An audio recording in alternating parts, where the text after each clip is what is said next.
Probation in criminal law is a period of supervision over an offender, or ordered by a court instead of serving time in prison. In some jurisdictions, the term probation only applies to community sentences, such as suspended sentences. In others, probation also includes supervision of those conditionally released from prison on parole. An offender on probation is ordered to follow certain conditions set forth by the court, often under the supervision of a probation officer. During this testing period, an offender faces the threat of being sent back to prison if found breaking the rules. Offenders are ordinarily required to refrain from possession of firearms, and may be ordered to remain employed, abide to a curfew, live at a directed place, obey the orders of the probation officer, or not leave the jurisdiction. The probationer might be ordered as well to refrain from contact with the victims, with potential victims of similar crimes, or with known criminals,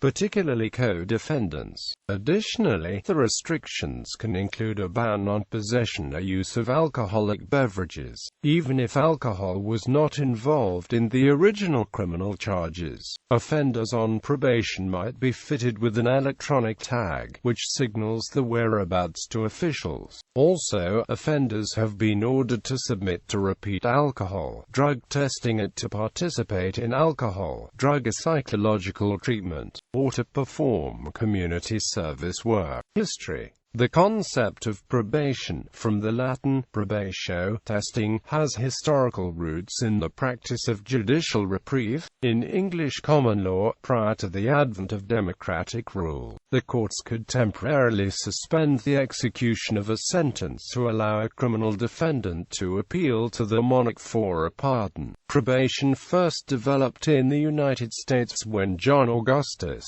a Boston cobbler, persuaded a judge in the Boston police court in 1841 to give him custody of a convicted offender, a drunkard, for a brief period, and then helped the man to appear rehabilitated by the time of sentencing. Even earlier, the practice of suspending a sentence was used as early as 1830 in Boston, Massachusetts, and became widespread in U.S. courts, although there was no statutory provision for such a practice. At first, judges, most notably Peter Oxenbridge Thatcher of Boston, used release on recognizance or bail and simply refrained from taking any further action. In 1878, the mayor of Boston had hired a former police officer, the ironically named Captain Savage, to become what many recognize as the first official probation officer. By the mid-19th century, however, many federal courts were using a judicial reprieve to suspend sentence, and this posed a legal question. In 1916, the United States Supreme Court, in the Killet's decision, held that a federal judge was without power to suspend a sentence indefinitely. This decision led to the passing of the National Probation Act of 1925, thereby allowing courts to suspend the imposition of incarceration and place an offender on probation. Probation developed from the efforts of a philanthropist, John Augustus,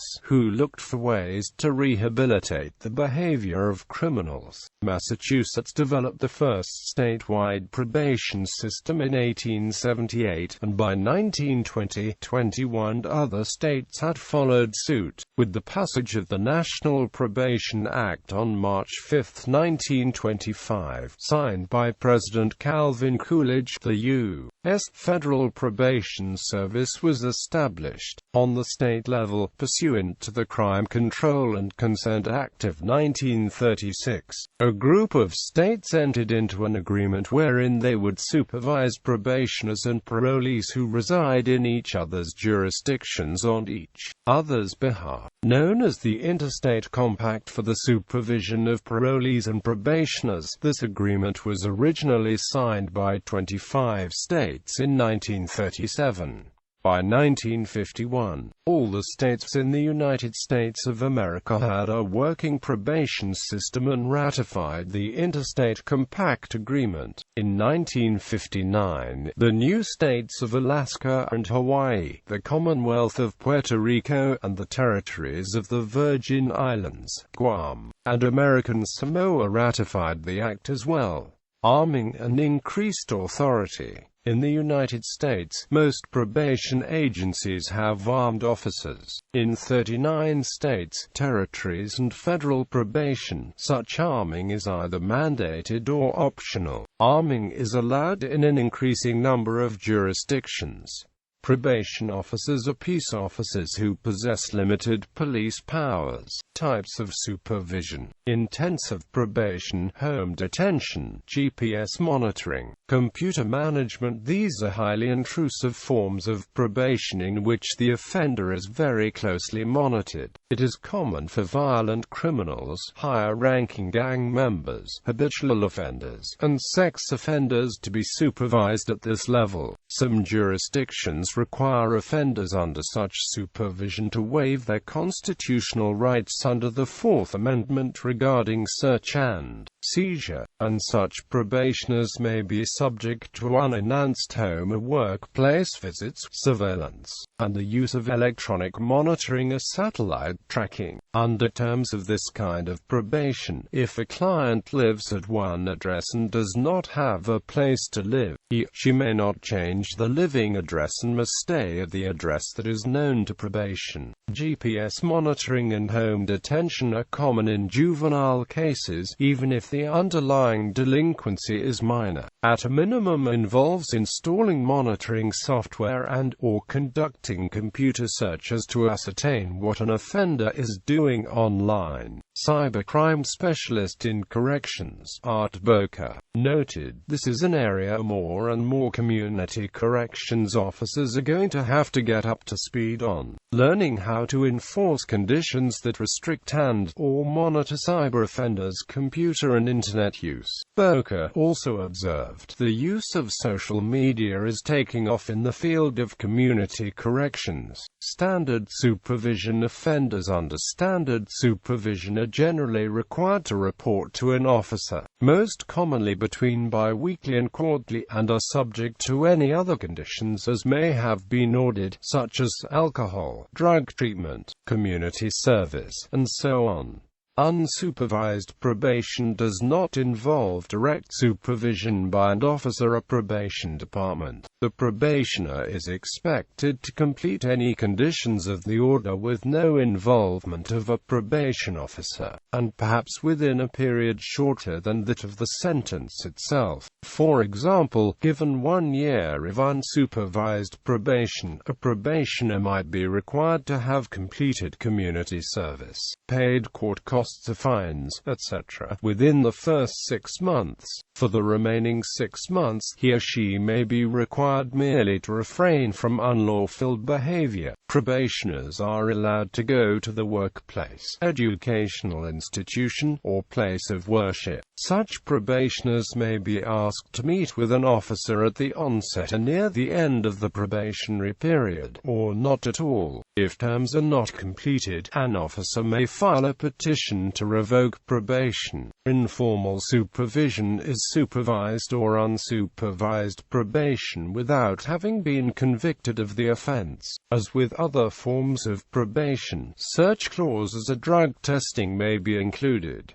At the end of the informal period, the case is dismissed. This is usually offered as part of a plea bargain or pre-trial diversion, and may require the supervisee to waive Fourth Amendment rights for the duration. Informal probation can also require the supervisee to enter a plea of guilty, pending the completion of the terms set forth in the agreement, at which time the charge is typically dismissed.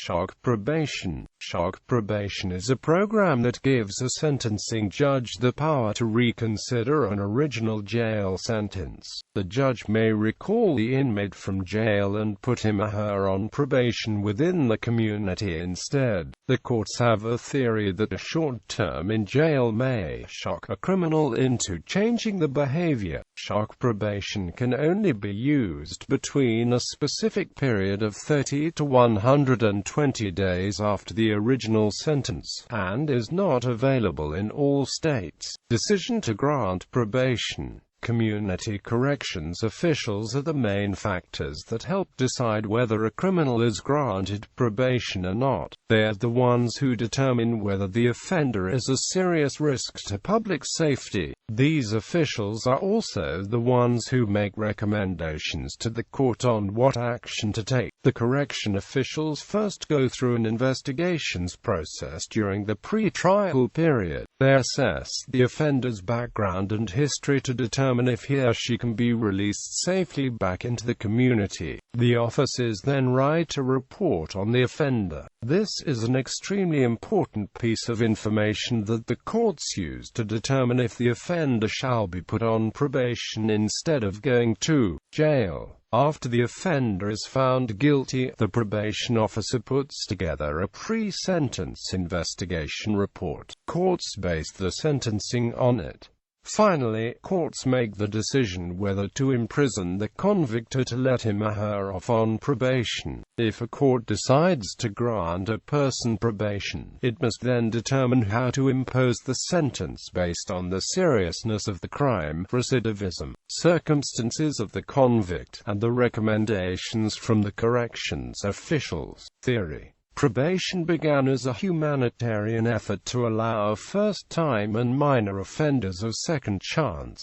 Early probationers were expected not only to obey the law but also to behave in a morally acceptable fashion. Officers sought to provide moral leadership to help shape probationers' attitudes and behavior with respect to family, religion, employment, and free time. They aimed to ensure that this was enforced as well, and early probationers were given the opportunity to prove themselves and possibly even reduce the sentence. For the 1920s through the 1950s, the major developments in the field of psychology led probation officers to shift their emphasis from moral leadership to therapeutic counseling. This shift brought three important changes. First, the officer no longer primarily acted as a community supervisor charged with enforcing a particular morality. Second, the officer became more of a social worker whose goal was to help the offender solve psychological and social problems. Third, the offender was expected to become actively involved in the treatment. The pursuit of rehabilitation as the primary goal of probation gave the officer extensive discretion in defining and treating the offender's problems. Officers used the judgment to evaluate each offender and develop a treatment approach to the personal problems that presumably had led to crime. Many states offered to dismiss or expunge the conviction if the probationer fulfilled the terms of the probation. During the 1960s,